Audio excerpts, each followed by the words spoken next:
Hello दोस्तों, स्वागत है आप सभी का। अगर आप भी किसी कॉम्पिटिटिव एग्जाम की तैयारी कर रहे हैं तो आज का यह वीडियो आपके लिए बहुत महत्वपूर्ण होने वाला है। आज हम प्राचीन इतिहास के मोस्ट रिपीटेड क्वेश्चंस को पूरे डिटेल और ऑप्शंस की व्याख्या के साथ कवर करेंगे। तो चलिए शुरू करते हैं अपने पहले प्रश्न से। हमारा आज का पहला प्रश्न है कि संस्कृत व्याकरण पर जो सबसे प्राचीन ग्रंथ है अष्टाध्यायी, इसकी रचना किसने की थी? तो इसका हमारा सही जवाब है वो है हमारा पाणिनि। किसने की थी? तो ऑप्शन बी हमारा पाणिनि हो गया। अष्टाध्यायी का मतलब ऐसा ये इसमें 8 अध्याय थे, 8 अध्यायों का एक समूह था, उसे हम अष्टाध्यायी कहते थे। इसमें 8 अध्याय था। जो पाणिनि ने की थी इसकी रचना, तो इसमें 8 अध्याय और साथ ही साथ इसमें 4000 जो था वो क्या हुआ था, होते थे, सूत्र हुआ करते थे। ठीक है। जो पतंजलि थे, बात करें पतंजलि की, तो पतंजलि ने महाभाष्य लिखा था।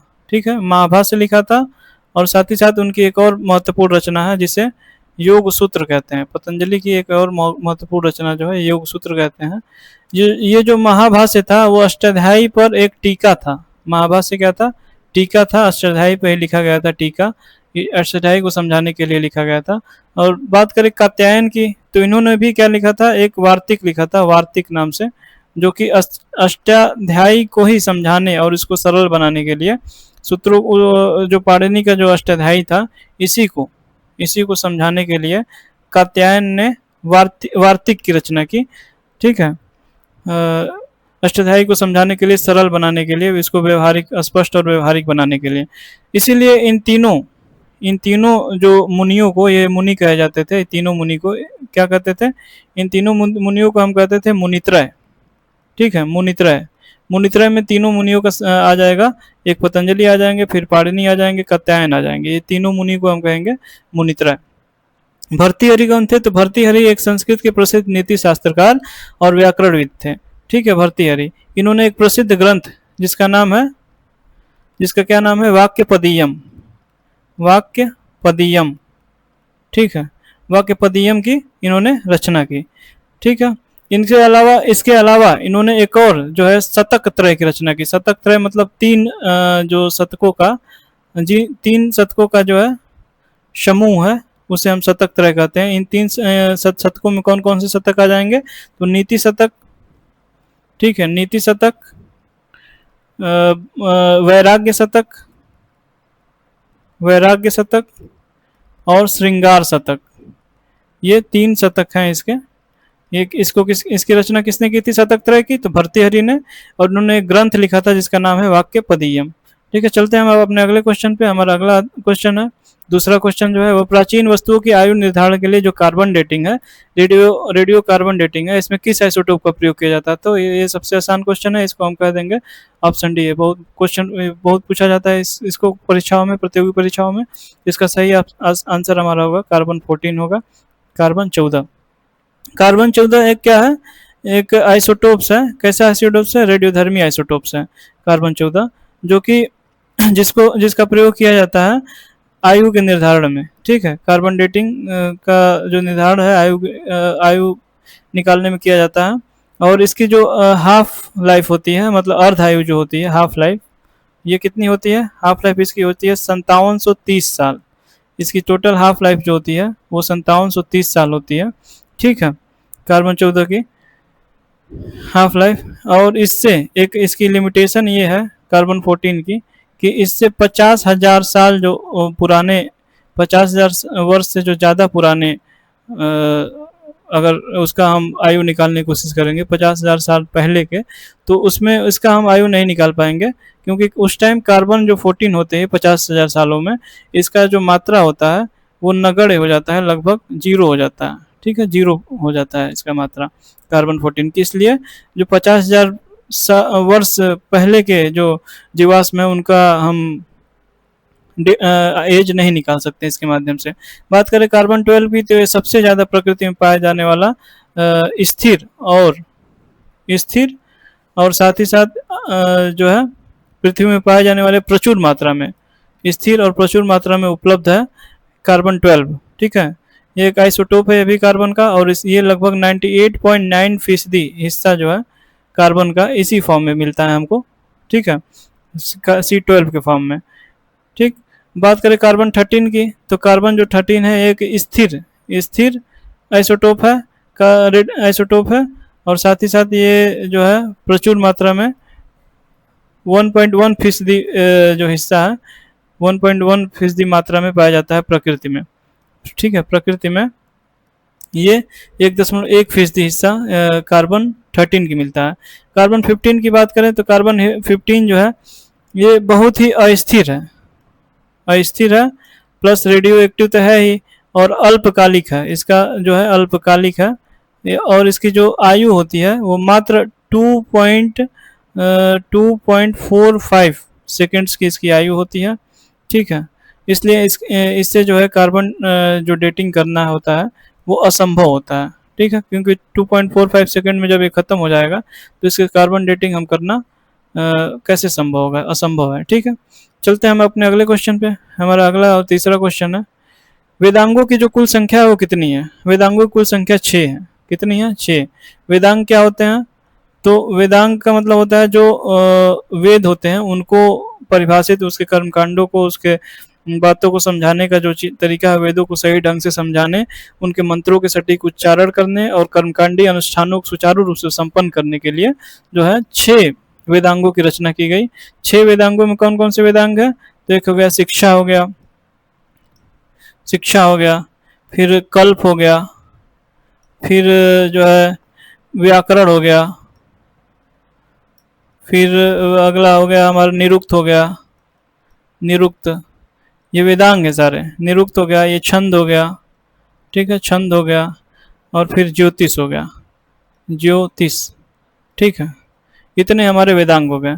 और जो वेद होते हैं वो 4 होते हैं, वेद जो है वो 4 होते हैं। कौन कौन से? ऋग्वेद हो गया, सामवेद हो गया, यजुर्वेद हो गया, यजुर्वेद हो गया, ठीक, और फिर अथर्ववेद हो गया। टोटल हमारे 4 वेद हो गया। पुराण कितने हैं? तो पुराण 18 हैं, और जो उपनिषद हैं वो उपनिषद जो है टोटल 108 हैं। मुख्य उपनिषद जो है 108 है। तो इसलिए वेदांगों की जो संख्या हो गई हमारे 6 हो गई। अगले हम चलते हैं हम अगले प्रश्न पे। हमारा अगला और चौथा प्रश्न है, इलाहाबाद के जो स्तंभ लेख है प्रयाग प्रशस्ति, इसकी रचयिता कौन है? जिसे इलाहाबाद स्तंभ लेख, जिसको प्रयाग प्रशस्ति भी कहते हैं, इसके रचयिता कौन है? तो इसके रचयिता हमारे हरिसेन है। कौन है? हरिसेन। हमारा ऑप्शन बी सही उत्तर होगा, हरिसेन। ठीक, जो हरिसेन थे ये गुप्त वंश के जो महान शासक, जिसका नाम है गुप्त वंश के महान शासक जिसका नाम है समुद्रगुप्त, इन्हीं के क्या थे? दरबारी कवि थे। समुद्र गुप्त के दरबारी कवि थे। कौन? हरिसेन। हरिसेन ने जो है प्रयाग प्रशस्ति और इलाहाबाद स्तंभ की रचना की, हरिसेन ने ही। और ये जो प्रयाग प्रशस्ति और इलाहाबाद स्तंभ लेख हैं ये जो है संस्कृत इसकी भाषा थी, और लिपि इसकी जो क्या थी? लिपि जो थी वो ब्राह्मी लिपि थी। ठीक है, ब्राह्मी लिपि थी और संस्कृत भाषा थी। ठीक, और ये जो है प्रयाग प्रशस्ति जो है ये चंपू काव्य शैली में लिखी गई थी। प्रयाग प्रशस्ति चंपू काव्य शैली, चंपू काव्य शैली। चंपू काव्य शैली का सीधा मतलब होता है कि ये जो है गद्य और साथ ही साथ पद्य दोनों में लिखा होता है। गद्य और पद्य का जो मिश्रण होता है उसे हम कहते हैं चंपू काव्य। ठीक है, बात करें हम वाणभट्ट की, तो ये वाणभट्ट जो थे हर्षवर्धन के टाइम में हम पढ़े ही थे कि हर्षवर्धन के जो दरबारी कवि थे वो वाणभट्ट थे। इनकी 2 रचनाएं थी महत्वपूर्ण रूप से, एक हर्षचरित हो गया, हर्षचरित, और दूसरा हमारा कादम्बरी हो गया, कादम्बरी। ये 2 इनकी मुख्य रचनाएं हैं वाणभट्ट की। बात करें रविकीर्ति की, तो ये पुलकेशिन जो द्वितीय थे, पुलकेशिन द्वितीय थे। ये कौन थे पुलकेशिन द्वितीय? तो ये चालुक्य वंश के एक महत्वपूर्ण या प्रसिद्ध राजा हुआ करते थे, शासक हुआ करते थे, जिनसे संबंधित क्या है? एहोल जो अभिलेख है, एहोल अभिलेख इन्हीं से संबंधित है। ठीक है, किनसे? तो पुलकेशिन द्वितीय से संबंधित एहोल अभिलेख है। काफ़ी इंपॉर्टेंट है, अक्सर ये पूछा जाता है, एहोल अभिलेख। ठीक है, एहोल अभिलेख जो है पुलकेशिन द्वितीय से संबंधित है। जो है रविकीर्ति जो थे ये इसके पुलकेशिन द्वितीय के दरबारी थे। ठीक है, बात करें वीरसेन की, तो वीरसेन जो है चंद्रगुप्त द्वितीय विक्रमादित्य, चंद्रगुप्त द्वितीय विक्रमादित्य के दरबारी कवि थे, दरबारी कवि थे, और साथ ही साथ ये विदेश मंत्री भी हुआ करते थे। और इन्होंने ये उदयगिरी गुफा अभिलेख का निर्माण करवाया था। इन्होंने जो मध्य प्रदेश के विदिशा में जो स्थित है उदयगिरी गुफा अभिलेख, वीरसेन जो थे, वीरसेन उदयगिरी गुफा अभिलेख, ठीक है, इसका निर्माण कराया था वीरसेन ने। ठीक है, चलते हैं हम अगले क्वेश्चन पे। ठीक है, अगला हमारा क्वेश्चन है, अगला और हमारा आखिरी क्वेश्चन है, पांचवा और आखिरी क्वेश्चन। गुप्त काल के दौरान सोने के सिक्कों को क्या कहा जाता था? तो गुप्त काल के दौरान जो सोने के सिक्के थे उन्हें हम दिनार कहते थे, मतलब हमारा ऑप्शन सी सही जवाब होगा। ठीक है, तो जो दिनार था वो गुप्त काल में सोने के सिक्के हुआ करते थे। चूंकि दिनार जो था गुप्त काल के दौरान सोने का सिक्का था, लेकिन जो कुषाण के टाइम जो सोने का सिक्का था वो जो है मतलब ज़्यादा शुद्ध हुआ करता था इन गुप्त काल के सोने के सिक्के की तुलना में। ठीक है, जो दिनार शब्द है ये लैटिन वर्ड से इसकी उत्पत्ति हुई है, दिनार की, जिसे क्या कहते हैं, कौन से लैटिन वर्ड से? तो डिनेरियस से हुई है, DINERIUS, डिनेरियस से मानी जाती है। ठीक है, बात करें रूपक की, तो रूपक ये गुप्त काल के दौरान ये चांदी के सिक्कों को रूपक कहा जाता था। गुप्त काल के दौरान जो चांदी के सिक्के थे, चांदी के सिक्के, इन्हें रूपक कहते थे। ठीक है, करसापड़ या इसे पड़ भी कहते थे, करसापड़ या शॉर्ट में इसे पड़ कहते थे। ये जो करसापड़ था ये मौर्य, ठीक है, मौर्य टाइम के जो तांबे या चांदी से बना आहत सिक्का था। ये क्या है? मौर्य काल के टाइम जो पड़ था या करसापड़ तो था, वो मौर्य के टाइम ये चांदी या तांबे के सिक्के होते थे, जो कि आहत होते थे, आहत सिक्के होते थे। आहत मतलब पंच मार्क, जिसे पंच के माध्यम से मार के उसको उसमें छापा जाता था, आहत सिक्के जिसे कहते थे। ठीक है, बात करें निष्क की, तो निष्क एक सोने का जो है उत्तर वैदिक काल में सोने का आभूषण को निष्क कहते थे। उत्तर वैदिक काल में सोने के आभूषण, सोने के जो आभूषण था उसे हम निष्क कहते थे, आभूषण को। ठीक है, निष्क कहते थे। ठीक है, तो इसी के साथ हमारा आज का ये सेशन खत्म होता है। धन्यवाद आप सभी का इतने समय तक बने रहने के लिए।